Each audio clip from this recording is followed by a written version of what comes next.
Hi, Mark here, coming at you from Gibsonton, Florida. Gibsonton, Gibton, Gibtown. I've heard it always.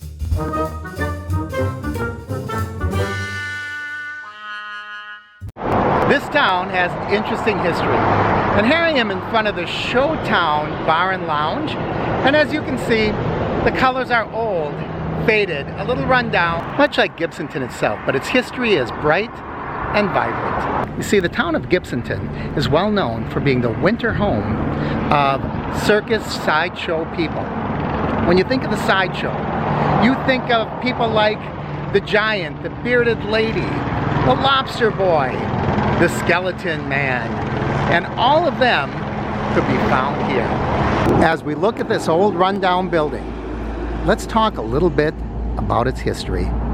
So I wanted to tell the story of Gibsonton in front of the Showtime bar because I thought it was such a great looking background, but it was so noisy that I found this little park, Gibsonton Park, and I thought that it would tell the story from here. Now, Gibsonton, for a long time in the 1930s, 1940s, into the 1950s, was the winter home for the carnival people, the sideshow people. And this is a place where people, the human oddities, could live normal lives. And they can walk around. It didn't matter if you were nearly 8 feet tall or if your hands looked like claws instead of human hands. People accepted you for who you were, and you wouldn't get stared at here in Gibsonton. In fact, for a long time, what was billed as the world's strangest couple lived here in Gibsonton. Al Tomani was a giant. He claimed to be 8.5 feet tall. Evidence suggests he was closer to 7'4", but still, that is a big man. And he settled in Gibsonton with his wife Jeannie, who amazingly was 2 feet tall. And they were really involved with the community, members of the Chamber of Commerce. Al was the police chief, the fire chief, and they opened up a fishing camp. And it was known as the Giants Camp, all the way up until Al died in 1962. But he's not the most interesting person here in Gibsonton. Oh no. The most interesting story that we're going to talk about is the story of Grady Stiles. Grady Stiles was known as a lobster boy. His fingers were fused together so they looked like claws, and his legs looked almost like flippers. In fact, most of the time Grady would get around in a wheelchair, or he would use his hands to propel himself, whether that be in the wheelchair or just by kind of walking or crawling on his hands. As a result, Grady became very strong physically. But Grady Stiles had a terrible temper, particularly when he was drunk. He was notorious for just being a mean, angry drunk. He was very abusive toward his family. He had several children, 2 of whom also had the same deformity that he had. And later, as they got older, they actually joined him on the sideshow stage as the Lobster family. Grady was married to a woman named Mary Teresa. Actually, he was married to 2 women, and he divorced Mary Teresa and then later on remarried her. But there was an interesting thing that happened in the interim. Grady's daughter was engaged to be married, and Grady did not approve of her fiance. And something happened the night before the planned wedding. Nobody really knows for sure. The only thing we know is that his daughter's fiance died at the hands of Grady Stiles. That's right, Grady murdered his soon-to-be son-in-law. He went to trial and he was convicted of murder, 3rd-degree murder, and he was sentenced to 15 years. But since they didn't think that their prison system could handle a man with his physical deformity, they gave him 15 years probation for murder. Well, for a while, it turned Grady around. He stopped drinking, and he remarried Mary Teresa. And then things got worse. He started drinking again. He started being abusive. But despite his deformity, as I said, Grady was very strong. And I've heard stories where he would pin people down and he would put them in headlocks and choke them with his very powerful, strong arms. After a while, it just got too much for his wife. And here is where stories differ. What we do know is Grady Stiles ended up dead.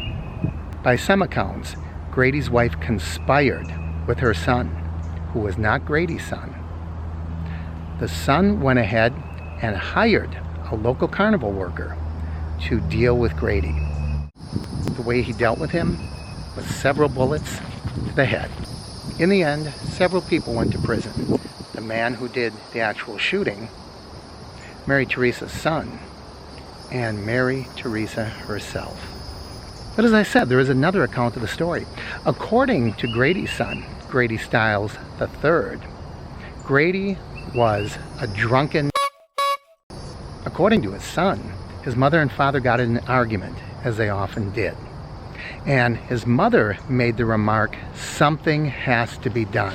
Well, his brother overheard this and went next door and repeated it.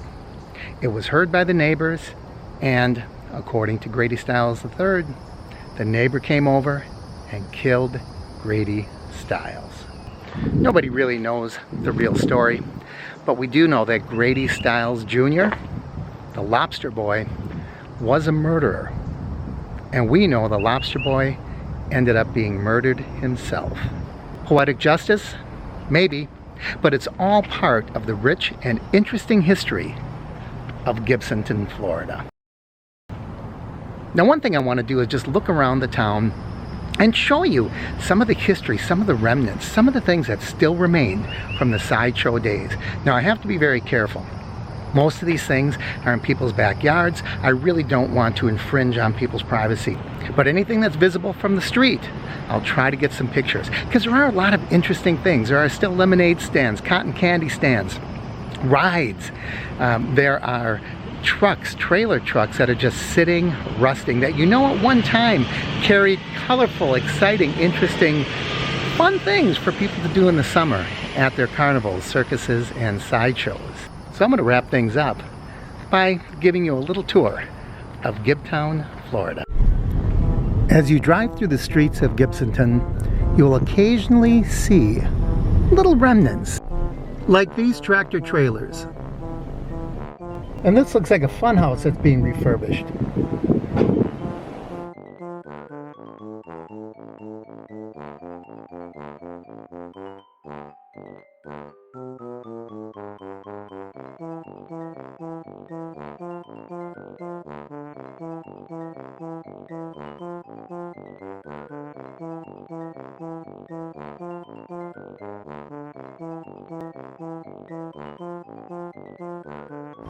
Look at this. This looks like a fully functioning ride.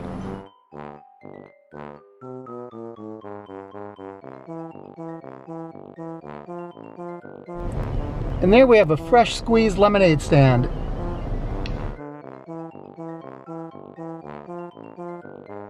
I hope you enjoyed our insight, our story into Grady Stiles, the Lobster Boy, and our little visit to Gibsonton, Gibsonton, Florida. If you did, I'd love to hear your comments. I love it when you like the videos, when you share, and especially when you subscribe. I'm Mark with the Average Me Channel.